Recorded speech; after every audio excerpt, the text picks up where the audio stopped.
بسم اللہ الرحمن الرحیم۔ السلام علیکم طالبات۔ آج ہم علامہ اقبال کی نظم پیغام کا مطالعہ کریں گے۔ حصہ نظم میں یہ نظم نمبر 9 ہے۔ علامہ اقبال نے پیغام نظم 1912 میں لکھی۔ بانگ درا کی یہ نظم شمع اور شاعر کا 9واں بند ہے۔ یہ بانگ درا کی اہم اور بہترین نظم ہے۔ اس میں علامہ اقبال نے قوم کی مجرمانہ غفلت کی داستان کو دردناک انداز میں بیان کیا ہے، لیکن اس کے ساتھ ساتھ دوبارہ سے انہیں ان کی حقیقت اور حیثیت کے بارے میں بتا کر سربلندی کا طریقہ بھی بتایا ہے۔ پہلے اس کا مختصر خلاصہ میں بتا دوں۔ اقبال کہتے ہیں کسان تو اپنی حقیقت سے آگاہ ہو، تو ہی دانہ ہے تو خود ہی کھیتی ہے، خود ہی بارش ہے اور پیداوار بھی ہے۔ افسوس تجھے کس کی تلاش لیے پھرتی ہے، جبکہ تو خود ہی راستہ مسافر رہبر اور منزل ہے۔ اے مسلمان تیرا دل طوفان کے ڈر سے کیوں کانپتا ہے، تو خود ہی ناخدا سمندر کشتی ہے۔ اور کبھی کوچائے چاکے گریباں میں آ کر دیکھ کہ تو خود ہی کیس، خود ہی لیلا، خود ہی صحرا اور محمل ہے۔ افسوس کس قدر نادانی کی بات ہے کہ تو نے اپنے آپ کو محتاج ساقی کا محتاج کر لیا، حالانکہ ساقی، مینا، محفل اور شراب تو خود ہی ہے۔ اے مسلمان تو شعلہ بن کر خدا کے سوا ہر چیز کو ختم کر دے، تجھے باطل کا کیا خوف کہ تو خود بذات خود باطل کو ختم کر دینے کی صلاحیتوں کا مالک ہے، اور تو اس زمانے میں خدا کا آخری پیغام ہے۔ آتے ہیں نظم کی تشریح کی طرف۔ نظم کا پہلا شعر ہے۔ اقبال کہتے ہیں آشنا اپنی حقیقت سے ہو اے دہقاں ذرا، دانا تو کھیتی بھی تو، باراں بھی تو، حاصل بھی تو۔ اس کا مفہوم یوں ہے، اے کسان تو اپنی حقیقت سے آگاہ ہو، تو خود ہی دانہ ہے، خود ہی کھیتی ہے، خود ہی بارش اور پیداوار ہے۔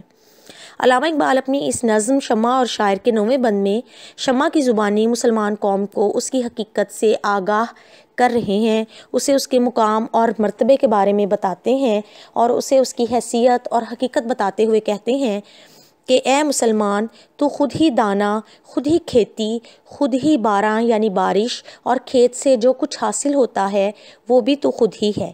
اے مسلمان تو اپنی چھپی ہوئی پوشیدہ صلاحیتوں کو پہچان، انہیں بروئے کار لا۔ یہ وہ صلاحیتیں ہیں جو اللہ تعالیٰ نے تیرے اندر ودیت کی ہیں۔ اللہ تعالیٰ نے تمہیں دنیا کی آخری ملت کہا ہے۔ اللہ تعالیٰ نے تمہیں اپنا نائب بنا کر بھیجا ہے، خلیفۃ الارض بنا کر بھیجا ہے۔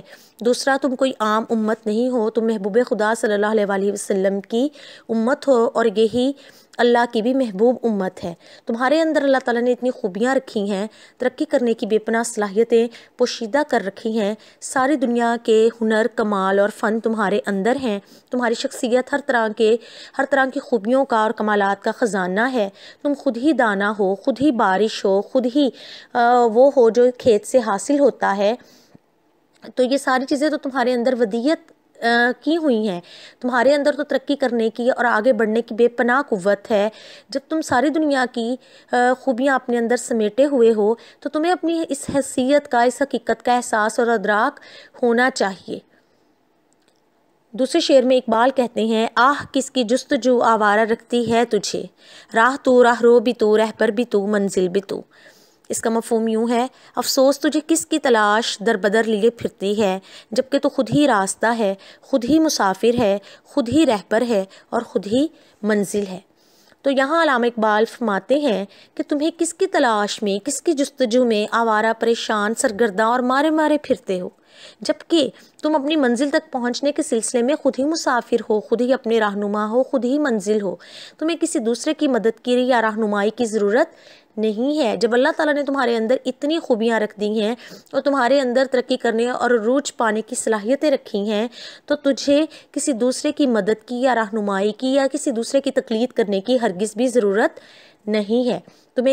تمہارا فرض ہے کہ دنیا میں اللہ تعالیٰ کی نیابت کا خود کو حقدار ثابت کرو، اور اپنی ان صلاحیتوں کو بروئے کار لاؤ، اپنی قوت بازو پر، اپنی صلاحیتوں پر، اپنی خوبیوں پر بھروسہ کر کے انہیں استعمال کرو، اپنی منزل کو پا لو۔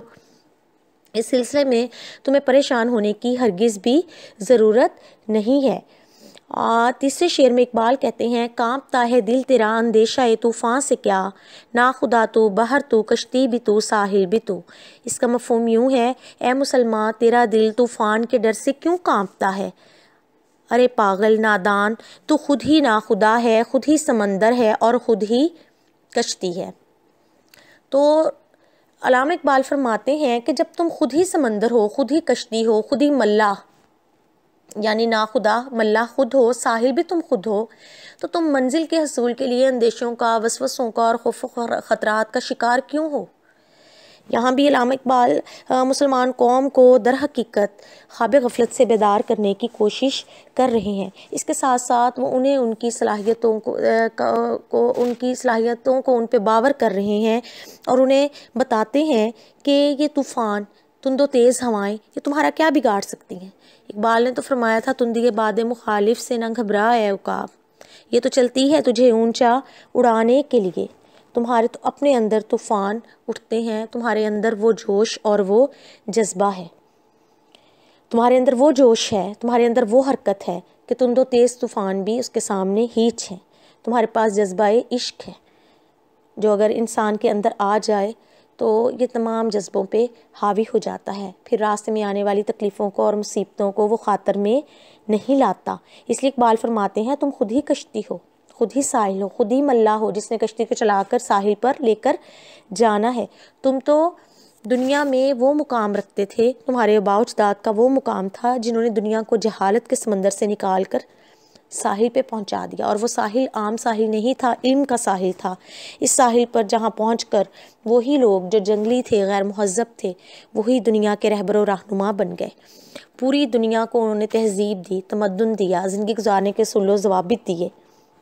اے مسلمان، تم تو ایک ایسی قوم سے تعلق رکھتے ہو تو تمہیں تو ہرگز بھی کسی بھی طرح کی تیز ہواؤں اور طوفانوں اور حوادث زمانہ سے پریشان ہونے کی ضرورت نہیں ہے۔ بس ضرورت اس بات کی ہے کہ اپنی قوتوں کو آزماؤ، اپنی صلاحیتوں کو بروئے کار لاؤ اور پھر اپنی منزل تک پہنچو۔ چوتھے شعر میں اقبال کہتے ہیں، دیکھ آ کر کوچا چا کے گریباں میں کبھی، کیس تو لیلا بھی تو صحرا بھی تو محمل بھی تو۔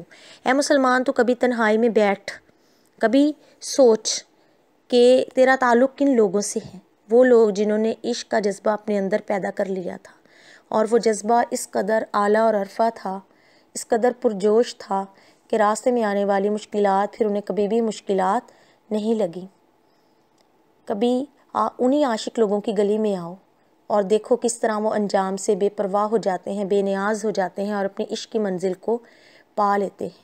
وہ راہ عشق میں آنے والی کسی رکاوٹ کو رکاوٹ تسلیم نہیں کرتے، بلکہ ان کا جذبہ عشق ان کے لیے تمام راہیں آسان کر دیتا ہے۔ اقبال بھی مسلمان کو اس کے مقام اور مرتبے سے آگاہ کرتے ہوئے کہتے ہیں، تم خود ہی تو عاشق ہو، خود ہی محبوب ہو، خود ہی منزل عشق ہو۔ اور یہاں علامہ اقبال در حقیقت انہیں ان کی صلاحیتوں، ان کی حیثیت کا اور حقیقت کا ادراک کرا رہے ہیں۔ اقبال چاہتے ہیں کہ کسی طرح وہ خواب غفلت سے بیدار ہوں، اپنی خوبیوں کو پہچانے۔ اس کے لیے ضرورت اس چیز کی ہے کہ انسان اپنے رب کو پہچانے۔ جب وہ اپنے رب کو پہچانے گا تو اپنے آپ کو پہلے اسے پہچاننا بہت زیادہ ضروری ہے، کیونکہ من عرف نفسہ فقد عرف ربہ، جس نے اپنے آپ کو پہچان لیا پھر وہ اس ذات کو پہچانے گا جسے پہچاننے کے لیے تنہائی میں غور و فکر کی ضرورت ہوتی ہے۔ اس لیے وہ دعوت دیتے ہیں مسلمان کو کہ کبھی وہ عاشق لوگوں کی گلی میں آئے، ان کے پاس بیٹھے تو غور و فکر کی بہت سی راہیں اس پر کھل جائیں گی، بہت سے ایسے راز اس پہ فاش ہوں گے کہ جو اس کی ذاتی اور باطنی خوبیوں سے نہ صرف اسے آگاہ کریں گے بلکہ ایک نیا راستہ اسے سجھائی دے گا اور وہ منزل کی طرف بڑھے گا۔ اس لیے اقبال کہتے ہیں کہ تم خود ہی کیس ہو، خود ہی لیلا ہو، صحرا بھی تم خود ہی ہو اور محمل بھی تم خود ہی ہو۔ اس سے مراد یہ ہے کہ وہ یہ کہنا چاہ رہے ہیں کہ تم خود ہی عاشق، خود ہی محبوب اور خود ہی منزل عشق ہو۔ اسی لیے اقبال فیض احمد فیض نے کہا تھا، جو رکے تو کوہ گراں تھے ہم، جو چلے تو جان سے گزر گئے، رہے یار ہم نے قدم قدم، تجھے یادگار بنا دیا۔